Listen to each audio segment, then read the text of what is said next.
Oh man, this year has been tough for me in many ways. In fact, the isolation itself was a good thing, mostly because it gave me time to work on my screenplays, to focus on pendant projects, and most importantly, to deal with inner stuff and know myself a lot more.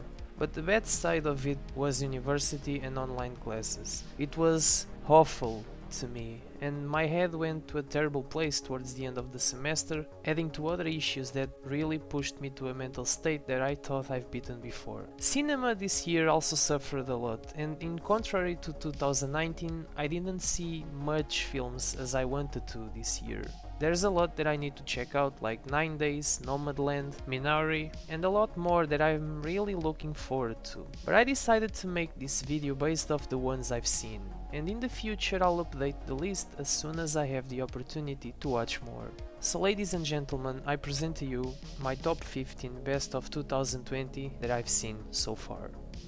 In number 15, Run. I've been seeing a lot of divided opinions with divergent views on this one. It really is a bit generic in a lot of elements, but the way it is shot and how the narrative flows made me feel very uneasy while building up to a revelation that I pretty much predicted from the beginning, but it still is disturbing because of the struggle that the main character goes through while slowly discovering the truth about their situation.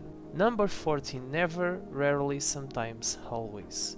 This story is crushing, and despite some specific scenes, in the end it doesn't ask you to immediately argue about abortion being a good option or not. What it does instead is illustrating the emotional damage and distress caused to a person that has to make a choice while facing an unwanted pregnancy, without the support of anyone, and being isolated on her own mind, therefore acting without thinking clearly. Number 13, The Call. A Korean movie where the writing is built towards pointing out the consequences of messing with different timelines, which is something that lacks big time nowadays with films using the concept. Also acknowledging that each period has different characters that might have an impact on future ruptures in time. Number 12, I'm No Longer Here. First of all, this is a beautiful film. Its cinematography really merges with the story through the color palette and wide shots of the streets from the distance, portraying emotions related to being away from home, feeling alone, and sometimes scared. I also found this film to be simplistic in writing but powerful in message. Number 11, Tiger Tail. A gut punch that leaves you melancholic for the rest of the day. It might be a problem for some people in terms of pacing, but to me it made me absorb the pain felt by the characters. When it comes to guilt and matters to be settled, this film shows that sometimes all you gotta do is having the strength to open up to people before it's too late. Number 10, The Lodge. It's another gym that isn't for everyone, but sure is my type of horror. It brilliantly explores psychological trauma, with characters that are pushed so far that madness makes them believe that they're in a completely different reality. Number 9, The Gentleman. Very hard to understand the story due to how quick and fast-paced the dialogue is. The best way possible to enjoy this film is to just let it play and appreciate the terrific performances, the humor, and the back and forth between the characters. Number 8, The Devil All the Time. The talented cast has this movie carried all along through the runtime, in a lifetime story that is psychologically violent, extremely unnerving, and leaves you wondering how far people go when devoting their lives to religion itself. Number 7, Soul. Oh boy, to me it's inevitable to have small tears in my eyes while watching a film like Soul. Pixar really did it again. This movie is visually wonderful and emotionally impactful. Totally worth watching with family or close friends. Number 6, Relic, a brilliant metaphor from start to finish that seemed very dull at first, but it really hit me once the film ended. Towards the last minutes it shouts a devastating epiphany, hurting in many ways because of how contained and mysterious the narrative is building up to that moment, being way more complex than it seems on the surface. Number 5, Tenet. Once again, dealing with timelines, this one was my most anticipated film of the year, and to be honest, it isn't the best of Christopher Nolan, but the practical effects here are very well done, and every shot is magnificent with evidence of a significant passion for filmmaking.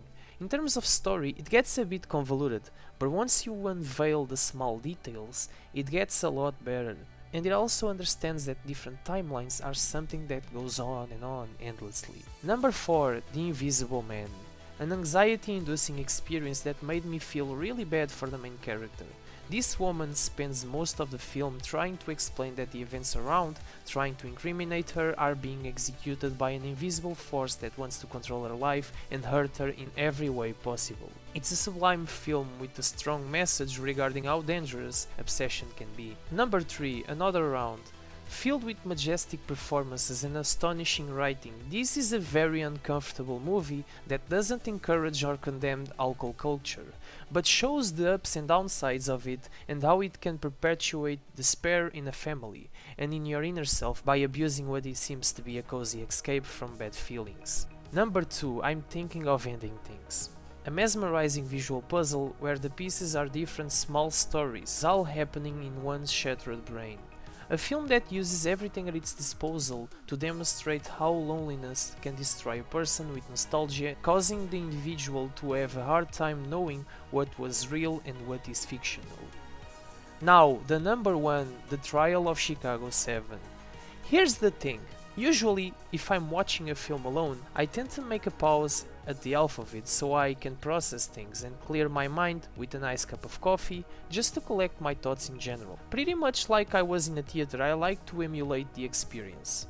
And with this movie, I was on the edge from start to finish to the point of losing track of time. It's constantly engaging, and despite most of it being at the exact same locations, it's a fast-paced experience still, with great performances, splendid writing and off-putting humor that makes you think of its subject matter. Being based on a real story, there are some points that you might think that are inaccurate, but it still captures really well the drama felt at the time, and it made me go back and read articles about the events depicted.